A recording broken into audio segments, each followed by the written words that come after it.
నేటి వార్తకి స్వాగతం. జనసేనకు మరో గుడ్ న్యూస్. ఎన్నికల్లో అద్భుత విజయం సాధించిన జనసేనకు మరో గుడ్ న్యూస్. ఈ ఫలితాలలో గాజు గ్లాసు గుర్తును ఆ పార్టీకి ఈసీ ఎలక్షన్ కమిషన్ శాశ్వతంగా కేటాయించనుంది. పర్మనెంట్ గుర్తు రావాలి అంటే అసెంబ్లీ, లోక్సభ ఎన్నికల్లో 6% చొప్పున ఓట్లు రావాలి. కనీసం 2 ఎమ్మెల్యే, 1 ఎంపీ సీటు గెలవాలి. అయితే ఈ 2024 అసెంబ్లీ ఎన్నికల్లో అదేవిధంగా పార్లమెంట్ ఎలక్షన్లో జనసేన పార్టీ 21 ఎమ్మెల్యే, 2 ఎంపీ స్థానాలు దక్కించుకోవడంలో సింబల్ టెన్షన్ తీరిపోయింది.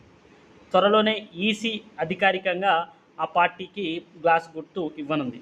సో ఇదివరకు చూసుకున్నట్లయితే 1 ఎమ్మెల్యే సీటు మాత్రమే దక్కించుకుంది జనసేన పార్టీ. కానీ 2024 assembly and at the same time parliament ఎలక్షన్స్లో కూటమితో కూడి జనసేన పార్టీ అనేది టీడీపీ తోటి, ఇక్కడ బీజేపీ తోటి పొత్తు పెట్టుకొని 21కి 21 ఎమ్మెల్యే సీట్లు సాధించుకుంది. అదేవిధంగా 2 ఎంపీ సీట్లని కైవసం చేసుకుంది.